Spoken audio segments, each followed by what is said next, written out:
नमस्कार, मैं इरशाद अली और आप देख रहे हैं यूपी 76 न्यूज़ खबर फर्रुखाबाद की दुनिया तक। नालायक वसीम रिजवी तमाम मुस्लिम आलिमों की जानिब इस्लाम से खारिज।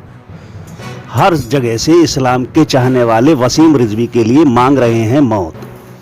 वसीम रिजवी के घर वालों ने, भाई बहन सब ने छोड़ा साथ। तो दोस्तों, खबर जानने से पहले अगर आपने हमारे चैनल को सब्सक्राइब नहीं किया तो चैनल को सब्सक्राइब करें, इस खबर को लाइक करें, शेयर करें, कमेंट करें और देखते रहें यूपी 76 न्यूज़। वसीम रिजवी को कभी शिया वक्फ बोर्ड का चेयरमैन हुआ करता था, जिसने ये कहकर पूरी दुनिया में सनसनी फैला दी कि इस्लाम की सबसे पाक किताब कलाम पाक में 26 आयतें ऐसी हैं जो कि आतंकवाद को बढ़ावा देती हैं। मरदूद यहीं पर नहीं रुका, उसने सुप्रीम कोर्ट में भी याचिका दायर की कि इन आयतों में रद्दोबदल की जाए, जो आयतें पढ़कर बच्चे आतंकवादी बनते हैं। बस तब से ही मरदूद खब्बीस खंजीर की औलाद वसीम रिजवी पूरे मुल्क में ही नहीं बल्कि पूरी दुनिया में पुरजोर मुखालफत की जा रही है, जिसकी चिंगारी हमारे फर्रुखाबाद में भी लगी। फर्रुखाबाद में कई शिया सुन्नी समुदाय व सामाजिक संगठनों, राजनीतिक संगठनों ने मिलकर जिलाधिकारी को मरदूद की गिरफ्तारी के लिए ज्ञापन सौंपा। अब पूरी दुनिया से सिर्फ एक ही आवाज उठ रही है कि मरदूद वसीम रिजवी को फांसी दो, जबकि तमाम शिया सुन्नी आलिमों ने एक होकर ये फैसला लिया है कि मरदूद वसीम रिजवी के जनाजे को कोई कांधा भी नहीं देगा। आज आपने किस उस पे रिपोर्ट लिखाई है? मैंने एफआईआर दर्ज शमशाबाद थाने में वसीम रिजवी, शैतान वसीम रिजवी के ऊपर एफआईआर दर्ज कराई है।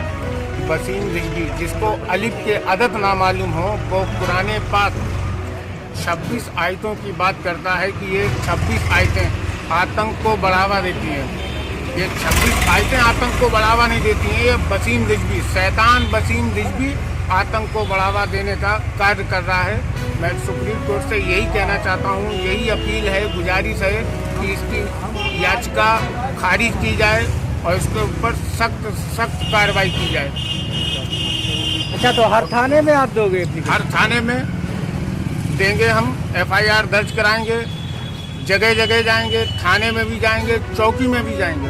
सरकार से आपकी क्या मांग है? सरकार से हमारी ये मांग है कि इसको हिरासत में लिया जाए, इसके ऊपर सख्त कार्रवाई की जाए। ये आतंक को बढ़ाने का काम कर रहा है, इसको फांसी लगाई जाए। इस्लाम से खारिज करने की उलमा को ज़रूरत नहीं पड़ती है कि सब उलमा किसी को इस्लाम से खारिज कर देंगे, और किसी के खारिज करने से कोई होता भी नहीं। आदमी अपने अमल से और अपने यकीन से, अपने अमल और अपने यकीन से आदमी इस्लाम में दाखिल भी हो सकता है और खारिज भी हो सकता है। तो इस शख्स ने जिस तरह का पिछले कई सालों से जो एक पूरी सीरीज शुरू की हुई है, तो ये अपने अमल से खुद ही इस्लाम से खारिज हो गया। किसी उलमा के कहने से इस्लाम से खारिज होने की ज़रूरत ही नहीं है, तो वो तो खारिज है पहले से ही, और खारिज का जो ठिकाना है वो जहन्नम रसीद होना है। मरदूद वसीम रिजवी के खिलाफ मुसलमानों का गुस्सा अलग अलग शक्ल में अलग अलग जगह देखने को मिल रहा है। लखनऊ में बड़े इमामबाड़े के सामने हुए सम्मेलन में शिया व सुन्नी दोनों फिरकों के मौलानाओं ने मरदूद वसीम रिजवी को इस्लाम से खारिज करने व उस मरदूद को गिरफ्तार करने की मांग की। जांच हो रही है और उसके अलावा वक्फ काउंसिल जो सेंट्रल है उसने भी इसके खिलाफ रिपोर्ट पूरी टोटल दे दी है। इसने बड़ी बेईमानियाँ की हैं, बहुत गबन किए हैं इसने। दूसरी को खतरनाक इत्तला हमको ये भी मिली है सूत्रों से, कभी कुछ दिन पहले नेपाल। आपको बताते चलें कि गुस्साए लोगों ने लखनऊ में ताल कटोरी के करबला में खंजीर वसीम रिजवी की हयाती कब्र के टुकड़े टुकड़े कर दिए। हयाती कब्रें वो कब्रें होती हैं जो लोग अपनी ज़िंदगी में अपनी पसंद की ज़मीन खरीद कर उस पे अपनी कब्र की निशान बना देते हैं। कब्र के टुकड़े टुकड़े हो जाने के बाद खंजीर की औलाद ने एक वीडियो भी जारी किया। हमारे भाई, हमारे बीवी, हमारे बच्चे, हमारे रिश्तेदार सब हमको छोड़ के जा रहे हैं, इसलिए हम भी किसी के जाने की कोई परवाह नहीं करते। हम खुश हैं कि हम हक पर हैं। हम इस लड़ाई को आखिरी दम तक लड़ेंगे, और जब तक लड़ेंगे जब तक हम जिंदा हैं। अगर हमको जब भी ये बात महसूस होगी कि ये लड़ाई हम हार रहे हैं, तो हम अपना सुसाइड कर लेंगे, लेकिन हम पीछे हटने वाले। मैं भी एक मुसलमान हूँ और मैं भी इसकी पुरजोर मुखालफत करता हूँ। मैं आपको ये बताना चाहता हूँ कि कुरान की हर आयत का एक फसे मंजर यानी कि संदर्भ या यूं कहें कि पृष्ठभूमि है जिसकी जानकारी के बगैर कुरान को समझना नामुमकिन है। उलेमाओं का कहना है कि कुरान की जिन आयतों में जिहाद की बात कही गई है वह मरदूद उसे नफरत से जोड़ रहा है, जबकि इस्लाम में खास तौर पर या यूं कहें मोटे तौर पर 4 किस्म के जिहाद हैं। जिहाद बिन नफ्स यानी अपने अंदर की बुराइयों से जद्दोजहद, जिहाद बिल इल्म यानी ज्ञान हासिल करने के लिए जद्दोजहद, जिहाद बिल माल यानी आर्थिक हालात ठीक करने के लिए जद्दोजहद, जिहाद बिल अमल यानी अच्छे कर्मों के लिए जद्दोजहद। जिहाद बिल अमल की 4 किस्में हैं। पहला, नैतिक मूल्यों के लिए जद्दोजहद। दूसरा, माँ बाप की सेवा करने के लिए जद्दोजहद। तीसरा, खुदा की इबादत करने के लिए जद्दोजहद।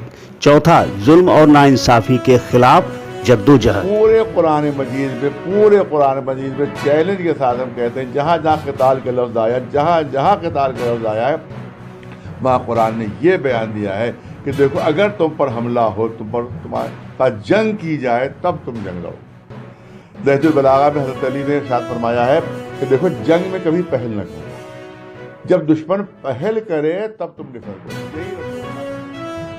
जबकि तमाम उलमा कहते हैं कि जुल्म और नाइंसाफी के खिलाफ जिहाद के लिए कुरान की आयतों को गलत तरीके से पेश किया गया है।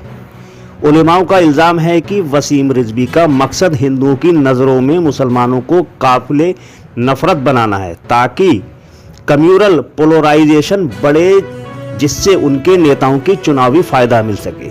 अब आपसे विदा लेने का वक्त आ चुका है, पर आखिर में आपसे कहना चाहूँगा कि तमाम धर्मों की बहुत सी बातों को लेकर के विद्वानों में हमेशा मतभेद रहे हैं, पर ये मतभेद नहीं, ये शोशेबाजी है और इसका नतीजा सिर्फ विभाजन हो सकता है, ना इत्तेफाकी हो सकती है और कुछ नहीं। हम जल्द लौटेंगे किसी दूसरी खबर के साथ। तब तक अगर आपने हमारे चैनल को सब्सक्राइब नहीं किया है तो चैनल को सब्सक्राइब जरूर करें, इस खबर को लाइक करें, शेयर करें, कमेंट करें और देखते रहें यूपी 76 न्यूज़। हम फिर मिलते हैं कहीं किसी और वीडियो में किसी और समस्या को लेकर किसी और खबर के साथ। तब तक के लिए मैं आपका दोस्त इरशाद अली, जय हिंद। खुशगवार हैरान कुन बयान है शाहनवाज हुसैन का कि उन्होंने बीजेपी में रहते हुए इतना अच्छा बयान दिया है। इसका मतलब ये है कि कहीं ना कहीं बीजेपी वाले भी इस बात को समझ रहे हैं, यानी जिन लोगों की इस मुल्क में इस वक्त हुकूमत है, कहीं ना कहीं वो भी इस बात को समझते हैं कि अगर इस आदमी के साथ हुकूमत या हुक्मरान तबके के लोग खड़े हो गए तो उन्हें कहीं ना कहीं नुकसान पहुंचने वाला है, इसलिए वो अपना दामन बचा रहे हैं उससे और अलग अपने आप को बरत करना।